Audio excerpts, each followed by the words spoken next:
How could this happen? How is it possible? When I think I finally figured something out, 1,000 broken pieces suddenly fall from the sky. Now, I have a brother, and it's this fucking annoying brat? How did you get the photo? I stole it. I mean, not really. It was my father's, but he died, and I stole it from him after. How did he die? Do you even know why our mother betrayed my father? Because they're still together even now, and I know they're my real parents, and that they never broke up. Well, I think I know.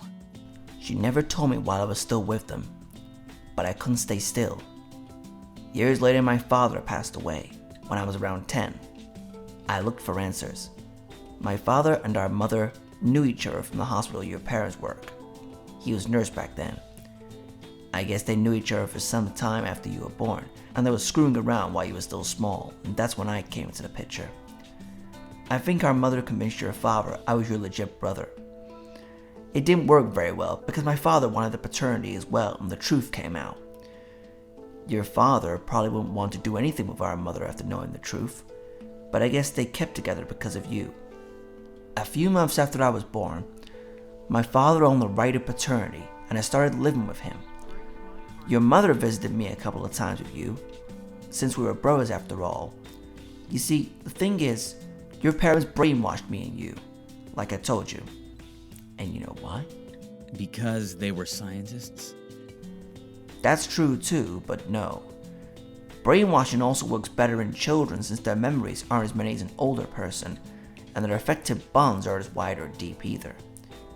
But I found out there are studying ways on how someone could prevent early criminal and antisocial behavior. Apparently, brainwash was one of the subjects spoken, since there were surgeons and all, even if it wasn't all that acceptable in society. So they needed a big successful sample to be considered a valid scientific method to prevent further criminal behavior and reduce criminal rates.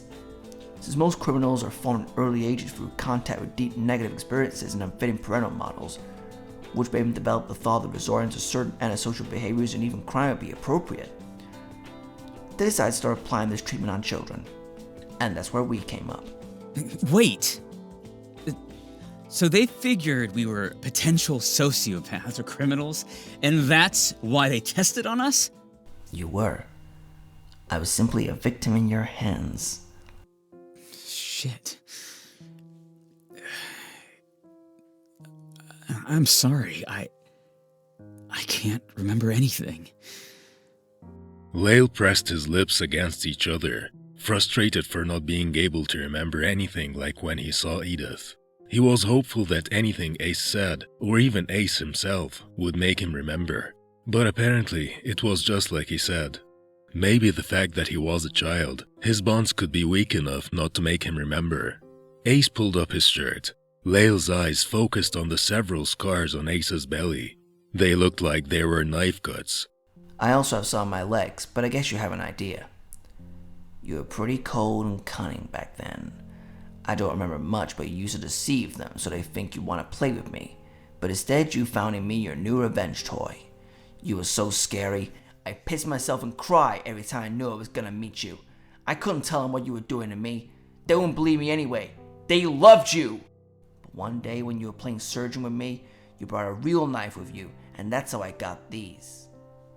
Those were too obvious. You didn't know I bleed like that. They caught you red-handed. That's when Mother decided that she should brainwash you for what you were becoming. And she also decided to brainwash me to forget anything about you and her. We were the guinea pigs, as you can tell. My job was pretty well done because you don't remember anything. I guess I was just an object for you. My brainwashing wasn't all that well done. Once after my father had passed and I started living on the streets, my memories got back when I saw you around with Mother. Oh, she didn't know anything about me because I ran away from home, scared by the fact I'd be put in the same house as you. She didn't see me that day, but you did, and you actually smiled. That's when I understood. You didn't get your memories back. So you're looking for revenge, is that it? That was the plan. although the revenge is more against our mother, since she'd rather prefer forgetting all about me and kept living like she only had a child. But even if you were how you were, which only means you had a reason to become like that, you were just a kid. So why would I want to take revenge on you now if you're not the same, nor you remember anything? Thanks to that, I had to survive by any means possible. And through that, I also met Edaf and the others. Wait, you knew Edith?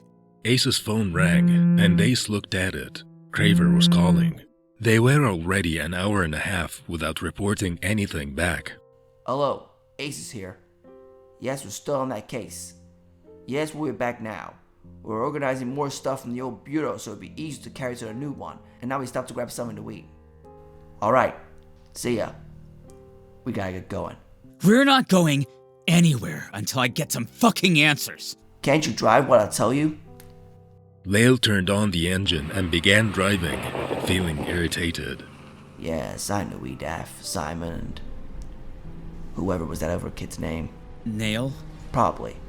I first saw them because little Edaf back then wanted to know why some kid like me was sleeping on the floor with a heavy rain if I could just sleep inside a house. I remember her because of the word symbol on her forehead.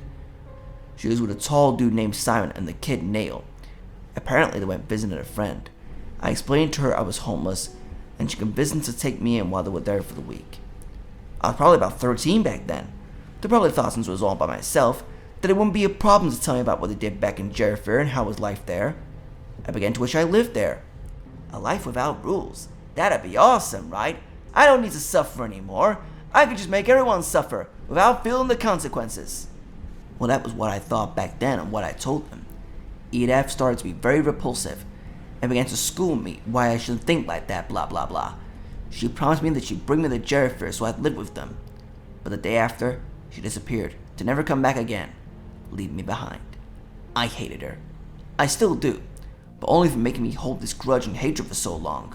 Lael didn't know what to say. Ace's actions seemed to make more sense now that he knew the full story.